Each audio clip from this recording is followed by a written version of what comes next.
Assalamualaikum warahmatullahi wabarakatuh. Alhamdulillah, alhamdulillah wahdah wassalatu wassalamu ala mala nabiyya ba'dah. Puji syukur kita panjatkan kehadirat Allah Subhanahu wa taala atas limpahan rahmatnya pada pagi hari ini. Kembali kita dipertemukan di majlis yang mulia ini. Mudah-mudahan mendapatkan naungan rahmat barokah dari Allah Subhanahu wa taala. Sudah memasuki hari-hari terakhir di bulan Ramadan, tapi saya lihat masih semangat untuk berjamaah, memperbanyak ibadah, dan yang hadir di majelis ini ada anak-anaknya juga, anak-anak remaja, dan kalau yang tua itu udah biasa. Tapi banyak di berbagai masjid kalau pas subuh ini banyakan yang tua-tua, yang subuh. Kalau yang isya lumayan ada anak-anaknya. Ya, maghrib juga.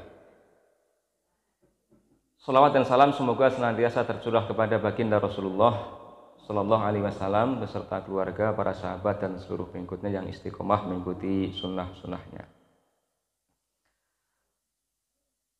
Nabi Sallallahu Alaihi Wasallam bersabda, "Kun fid dunya ka'annaka gharibun aw 'abirus sabil." Jadilah engkau di dunia itu seperti orang asing atau orang yang dalam perjalanan.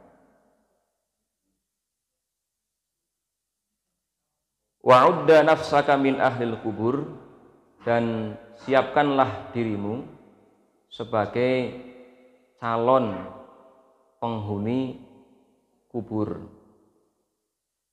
Kemudian Ibnu Umar mengatakan, "Idza amsaita falatang tadiris sobah."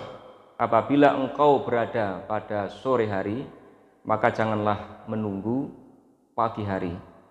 Wa idza asbahta fala tangtadiril masa, dan ketika engkau berada pada waktu subuh, pada waktu pagi, maka janganlah menunggu waktu sore. Wa khudh min sihhatika limaradika wa min hayatika limautika, dan jagalah atau pergunakanlah waktu sehatmu untuk waktu sakitmu, dan waktu hidupmu untuk kematianmu. Ini nasihat yang penting agar kita bisa menempatkan diri dengan tepat, bisa mensikapi diri dalam kehidupan kita di dunia ini dengan benar. Karena banyak orang yang lalai bahwa kita di dunia ini hanyalah berada pada tempat persinggahan yang begitu cepat berlalu. Kemudian kita akan memasuki gerbang kehidupan akhirat, yakni di alam kubur, untuk masa yang lebih panjang lagi daripada kehidupan di dunia ini. Dan setelah hari akhir, hari kiamat, kita akan menghadapi kehidupan yang kekal, kehidupan yang abadi. Maka kita diingatkan, jadilah engkau di dunia ini seperti orang asing, orang yang berada tidak pada negerinya sendiri, hanya numpang, hanya sesaat dia, bukan asli. Kita bukan asli penghuni dunia ini. Kita akan kembali ke tempat kita. Kita akan pergi meninggalkan dunia ini. Itu sesuatu yang pasti. Bahwa kita adalah makhluk yang telah divonis mati, tinggal menunggu eksekusi. Ya, semua kita ini kan sudah divonis pasti mati. Cuma eksekusinya kapan tidak ada yang tahu. Mungkin yang tua dulu, yang muda belakangan. Atau yang muda belakangan, yang tua duluan. Sama saja. Ya. Karena saya merasa masih agak muda ini, jadi yang tua dulu. Ya, sengaja. Ya. Ya bisa yang tua dulu, bisa yang muda dulu. Nah, makanya harus mempersiapkan diri dengan sebaik-baiknya. Namun orang sering lalai bahwa kita akan mudik. Ini kan sebentar lagi kita mudik nih, bagi yang tempat tinggal kita asalnya bukan Wonosobo ini. Masih punya keluarga di tempat yang lain, maka sudah mulai merancang persiapan untuk mudik. Apa yang akan kita persiapkan untuk mudik, bekal apa yang akan kita bawa, apa yang akan kita sampaikan kepada keluarga dan seterusnya sudah kita siapkan jauh-jauh hari. Mestinya semakin jauh perjalanan, semakin jauh tujuan kita, maka kita akan membawa bekal yang lebih banyak. Kalau tujuan kita hanya paling Banjarnegara, Purwokerto, Jogja, mungkin masih agak dekat ya. Persiapannya nanti sudah beda dengan ketika kita akan pergi ke Jakarta atau bahkan mungkin ke luar negeri, maka persiapannya pasti akan berbeda. Sementara kita akan melakukan suatu perjalanan yang begitu panjang menuju akhirat dengan durasi waktu yang begitu lama yang tanpa batas ujungnya. Maka mestinya kita mempersiapkan dengan sebaik-baiknya. Namun banyak orang yang lalai, menumpuk-numpuk harta, melupakan kehidupannya yang tujuan akhirnya yakni akhirat, tempat mudik kita yang terakhir itu. Tidak peduli yang muda atau yang tua, semangatnya dalam mencari dunia ini seringkali tidak memandang bulu. Maka Rasulullah mengatakan manusia atau anak Adam itu akan menua kecuali dua hal, yakni panjang angan-angan atau mencintai panjang umur dan mencintai harta benda. Memang secara umur dia tua, tetapi semangatnya dalam mencari dunia, angan-angannya terhadap panjang umur ini tidak pernah lemah. Umurnya memang tua, tetapi semangat dunianya tidak pernah melemah. Ini manusia pada umumnya. Sehingga ketika mereka diberikan satu lembah emas, maka pastilah dia akan mencari lembah emas yang kedua. Ketika mendapatkan yang kedua, maka mencari yang ketiga dan seterusnya, tidak pernah akan berhenti sampai dia dijejali dengan tanah. Baru dia berhenti. Maka walaupun usia sepuh kan masih mikir mau beli kapling di sana, ya, sawah yang di sana, masih ingin investasi ini, ingin nabung, ingin deposito dan lain-lain. Masih banyak sekali yang diangan-angankan, seolah masih akan hidup 1000 tahun lagi. Padahal mungkin sudah di ambang batas, sudah senja kehidupannya. Tapi kita tidak ada yang tahu kapan mati kita dan tempat kita mati. Enggak ada yang tahu. Wa ma tadri nafsun madza taksibu ghadan wa ma tadri nafsun bi ayyi ardin tamut. Kita tidak tahu apa yang akan terjadi esok dan tidak tahu pula di mana kita akan mati. Ini rahasia Allah. Ya, coba kalau dikasih tahu, ya Pak Eri masih 2 hari lagi, wah sekarang sudah enggak sudah gelisah gitu.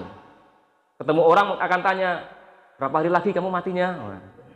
Biasanya kan tanya pensiunnya kapan, kalau udah tua-tua itu pensiunnya kapan. Nah, ketemu orang setiap ketemu tanya ini berapa hari lagi kamu matinya, berapa tahun lagi.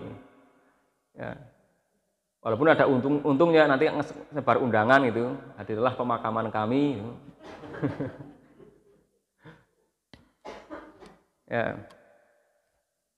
Itulah sifat manusia dalam kehidupan dunia ini yang sering melalaikan. Maka kita diingatkan oleh sabda Nabi tadi bahwa jadilah engkau di dunia ini seperti orang asing dan atau orang yang dalam perjalanan.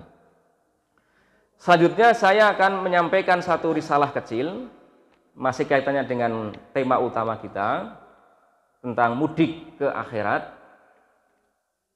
Ini satu mudik ke kampung akhirat kan judulnya gitu. Ini risalah kecil sangat singkat sebenarnya. Judulnya Ayyuhal Walad, ditulis oleh Imam Al-Ghazali. Ayyuhal Walad itu artinya wahai anak-anak. Wahai anak-anak. Ini kan anak-anak semua ya. Walaupun usianya ada yang 50, 60, 70 juga mungkin ada. Tapi coba kita cek. Walaupun ini untuk anak-anak ayyuhal walad, apakah kita sudah mencapai kompetensi ini?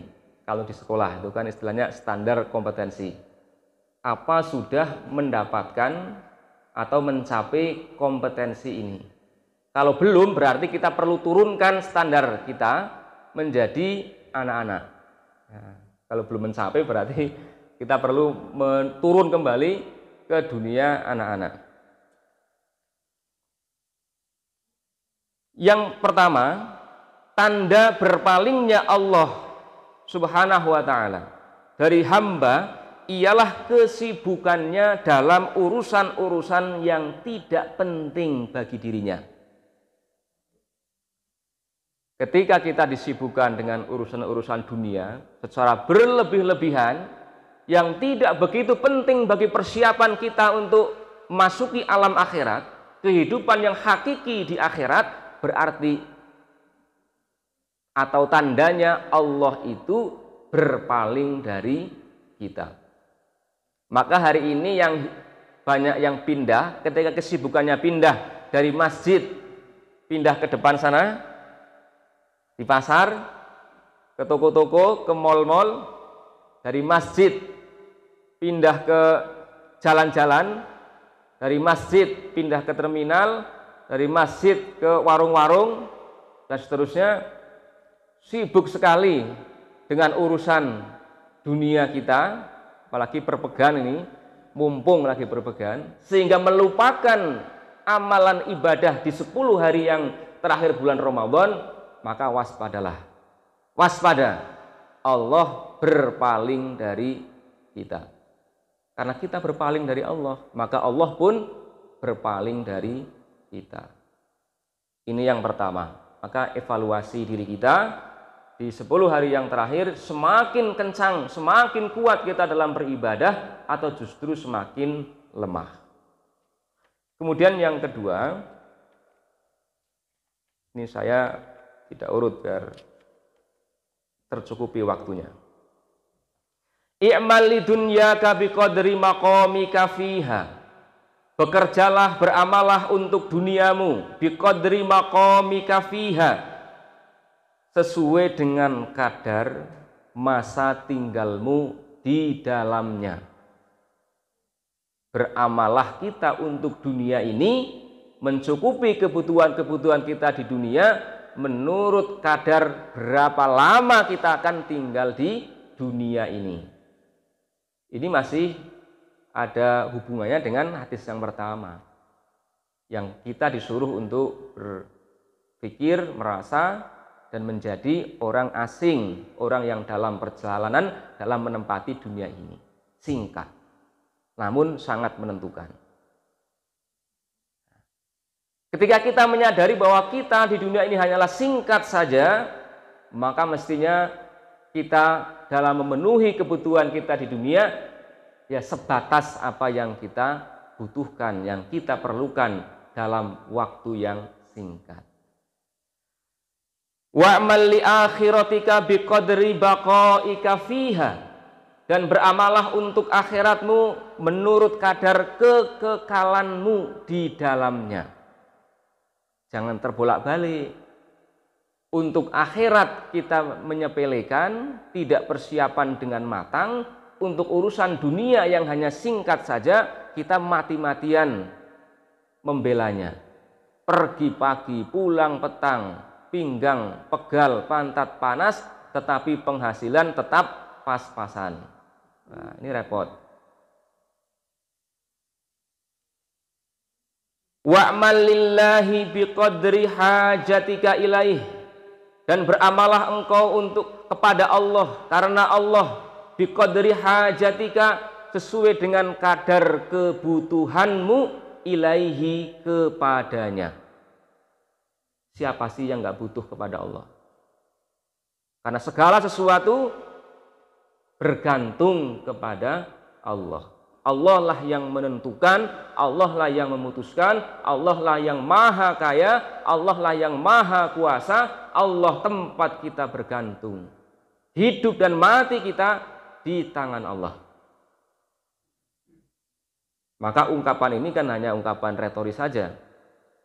Karena sesungguhnya kan kita pastilah bergantung kepada Allah. Maka mestinya kita betul-betul mencurahkan segenap amal kita ini lillah, karena Allah. Sebanding dengan kebutuhan kita yang semua karena Allah.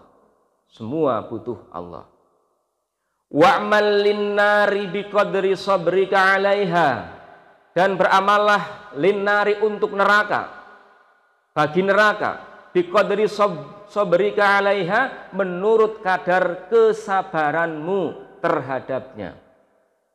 Pertanyaannya, siapa yang sanggup bersabar, siapa yang sanggup bertahan ketika dia mendapatkan siksa di neraka? Enggak ada yang bisa sabar terus wah tenang, masih kuat, enggak ada.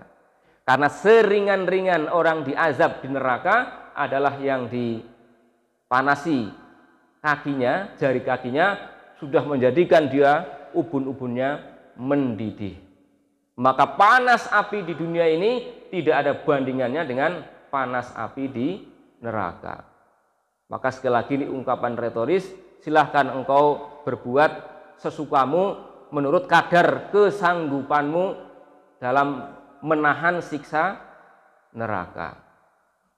Ini yang kedua. Yang terakhir,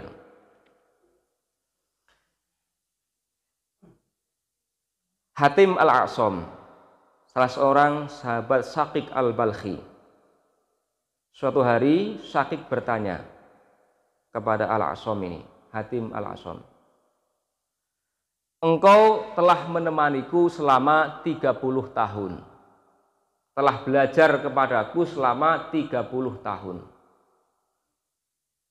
Lantas apa yang engkau dapatkan? Apa yang engkau peroleh? Maka Hatim menjawab, dari sekian banyak ilmu yang aku pelajari, yang aku dapatkan, maka aku cukupkan ke dalam 8 poin.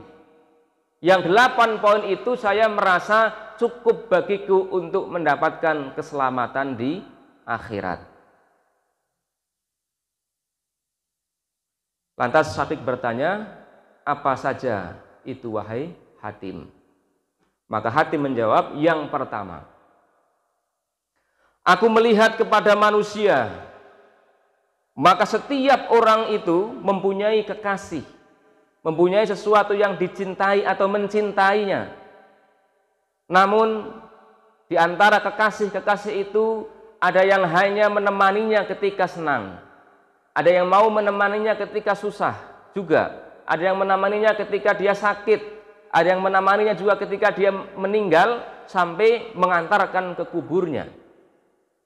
Tetapi semua itu akhirnya kembali, tidak ikut masuk ke dalam kubur dari semua kekasih-kekasihnya itu. Maka aku berpikir, kata Hatim, sebaik-baik kekasih adalah dia yang mau menemaninya di kubur dan menjadi penghiburku, yang menyenangkan aku, membahagiakan aku di alam kubur. Maka aku tidak melihat dari kekasih-kekasih itu kecuali hanya amal soleh. Maka aku jadikan amal soleh sebagai kekasihku yang akan menjadi penerang, yang akan menemani dan penghibur di alam kubur. Ini bekal yang harus kita bawa ketika kita mudik ke akhirat. Gerbangnya adalah alam kubur yang kita tidak tahu berapa lama nanti kita akan berada di alam kubur. Pasti itu lebih lama daripada kita di dunia ini. Dan nanti setelah kiamat kita juga akan masuki waktu yang lebih lama lagi. Ketika dikubur sengsara, maka di akhirat setelah kiamat lebih sengsara lagi. Tetapi kalau di alam kubur mendapatkan nikmat, maka kehidupan berikutnya akan semakin nikmat. Maka setelah masuk kubur, setelah mendapatkan pertanyaan kubur, ketika dia lolos, sukses, ujian alam kubur, UAK ya, ujian alam kubur. Ketika lolos, maka dia akan didatangi oleh makhluk yang bagus, yang cakep, yang aromanya wangi. Kemudian bertanya nih ahli kuburnya, siapa engkau? Rupanya begitu menawan, menyenangkan dilihat, dan aromanya wangi. Maka dijawab, aku adalah amal-amalmu ketika di dunia. Kemudian kubur itu diluaskan sejauh pandangan mata. Dia ditampakkan nanti tempatnya di surga. Maka setiap saat dia akan berharap kepada Allah, ya Allah, segerakan kiamat, karena ingin segera mendapatkan nikmat di surga dan bisa kembali berkumpul dengan keluarga. Namun dia yang beramal dengan amal-amal yang keji, amal yang salah, amal yang batil, banyak berlaku zalim, maka akan didatangi dengan makhluk yang mengerikan, yang aromanya busuk, yang akan menemaninya setiap saat. Neraka ditunjukkan pagi, siang, dan petang. Ya, pagi dan petang ditunjukkan kepadanya menjadi teror yang mengerikan.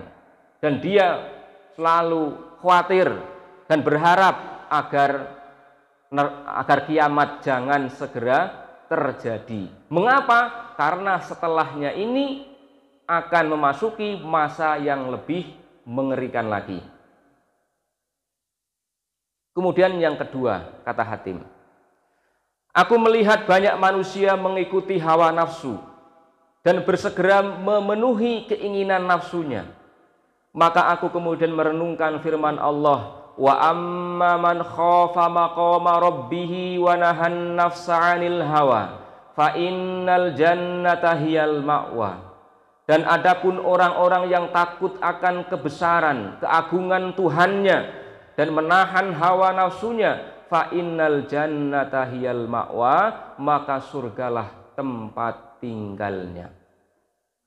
Maka kemudian aku dengan yakin akan firman Allah ini menahan nafsu keinginan saya perangi agar tunduk taat dalam menjalankan perintah-perintah Allah dan menjauhi segala yang dilarang oleh Allah. Kemudian yang ketiga, aku melihat setiap orang berusaha untuk mengumpulkan harta benda dunia, kemudian menahannya dan menggenggamnya. Ia simpan, ia tabung, tapi tidak dikeluarkan untuk kepentingan banyak orang. Maka aku kemudian merenungkan firman Allah di surat An-Nahl ayat 96, ma indakum yang fadu wa ma indallahi baq. Apa-apa yang ada di sisimu itu akan lenyap, akan hilang, akan habis. Wa ma indallahi baq. Adapun yang di sisi Allah itulah yang kekal. Yang kita sebut milik kita hari ini, kalau hanya disimpan, hanya sekedar ditahan, itu pasti nanti akan berpindah tangan, hilang, atau kemudian dibalik nama oleh orang lain.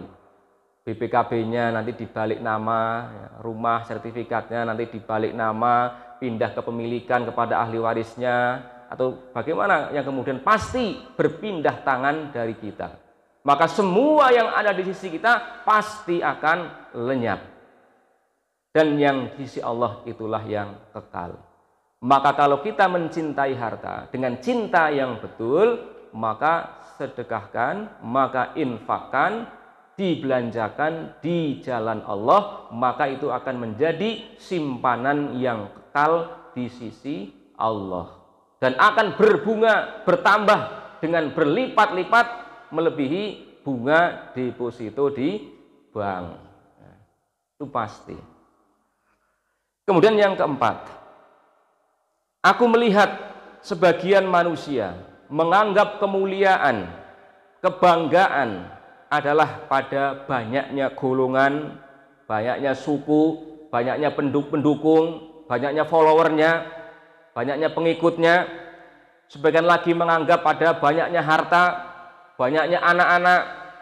Sebagian lagi menganggap kemuliaan itu adalah ketika bisa merampas hak orang dengan seenaknya, berbuat semaunya, tanpa ada orang yang bisa menahan, dan bahkan menumpahkan darah orang dengan sewenang-wenang. Itu dianggap sebagai simbol kebanggaan, simbol kemuliaan. Segolongan yang lain bangga ketika dia bisa menghabiskan hartanya, menghambur-hamburkan hartanya untuk bersenang-senang, berfoya-foya dengan kawan-kawannya. Maka kemudian kata Hatim, aku berpikir dan merenungkan firman Allah, inna akramakum indallahi atqakum.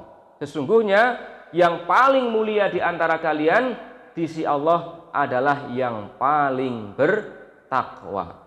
Maka kemudian aku menjadikan ketakwaan sebagai tujuan orientasi kebanggaan di sisi Allah, kebanggaan yang benar. Yang kelima, aku melihat orang-orang saling mencela, saling menggunjing, mencaci, memaki. Setelah aku telusuri, ternyata hal itu disebabkan oleh kedengkian, iri, dengki dengan apa yang dimiliki oleh orang lain. Apakah itu karena harta orang lain yang lebih banyak, atau kedudukan orang lain yang lebih tinggi, lebih mulia di mata orang, atau bahkan karena ilmunya. Ilmunya lebih mendalam, lebih luas, lebih populer, lebih banyak yang mengikuti, dan seterusnya. Karena kedengkian, akhirnya saling bermusuhan. Maka ada ungkapan orang berselisih itu bukan hanya karena berbeda pendapat, tetapi karena perbedaan pendapatan.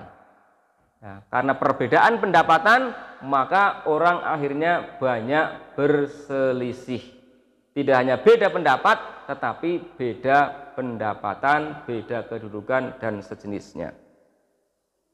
Maka kemudian aku merenungkan firman Allah, kata Hatim dalam surat Az-Zukhruf ayat 32, nahnu qasamna bainahum ma'isyatahum fil hayatid dunya. Kamilah yang menentukan penghidupan mereka dalam kehidupan di dunia ini. Segala sesuatu itu sudah ditetapkan, ditentukan jatahnya masing-masing oleh Allah. Sehingga apa? Tidak perlu iri, tidak perlu dengki terhadap apa yang dimiliki atau dihasilkan oleh orang lain. Karena segala sesuatu adalah ketetapan, ketentuan dari Allah. Yang keenam, aku melihat orang-orang saling bermusuhan karena suatu tujuan dan sebab. Bermusuhan, orang bermusuhan dengan orang lain, sesama manusia, bahkan dengan saudaranya sendiri, karena suatu sebab. Kemudian aku merenungkan firman Allah, inna syaitana lakum aduwun fattakhidhuhu aduwa.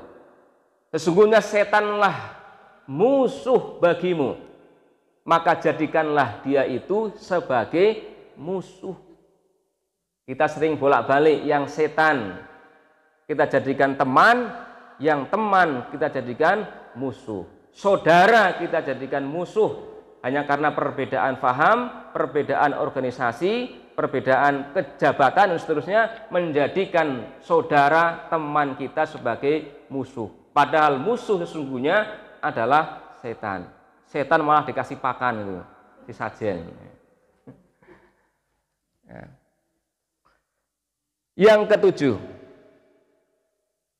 aku melihat setiap orang berusaha dengan giat dan bekerja keras untuk mencari makan dan penghidupan, sehingga melakukan hal-hal yang subhat dan terjerumus kepada perkara-perkara yang haram, menghinakan dirinya, menjual dirinya, dan menurunkan derajat martabat dirinya. Bahkan sampai menjual dirinya, badannya itu direntalkan. Nah, Kan ada orang merentalkan badannya. Ya. Orang yang tuna susila kan artinya merentalkan badannya kan, dia sewa sekian jam ya, booking ya. Itu merentalkan berarti ya, menghinakan martabat dirinya. Kemudian Hatim mengatakan, aku merenungkan firman Allah, wa ma min dabbatin fil ardi illa 'alallahi rizquha. Dan tidak satupun makhluk yang bergerak, yang bernyawa di bumi ini, melainkan semua telah dijamin rizkinya oleh Allah. Karena telah dijamin rizkinya oleh Allah, maka perhatikan, ketika kita pentalitan mencari dunia, bisa jadi tadi seperti ungkapan tadi, sudah pergi pagi pulang petang, pinggang pegal pantat panas, tetapi penghasilan tetap pas-pasan, karena memang jatah rizkinya memang segitu.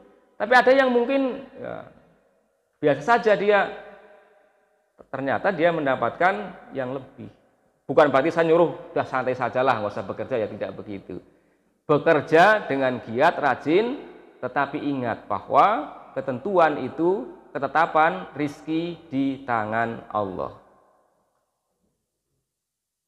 5:30. Terakhir ya, daripada rasanya satu poin kan. Setiap orang mengandalkan suatu ciptaan, mengandalkan makhluk. Ada yang mengandalkan uang, ada yang mengandalkan kekuasaan, ada yang mengandalkan keahlian. Jadi pegangan, jadi andalan dirinya. Kemudian aku merenungkan firman Allah, wa may yatawakkal 'alallahi fahuwa hasbuh. Innallaha balighu amrih, qad ja'alallahu likulli syai'in qadra. Dan siapa yang bertawakal kepada Allah, fahuwa hasbuh, maka ia pasti akan mencukupinya.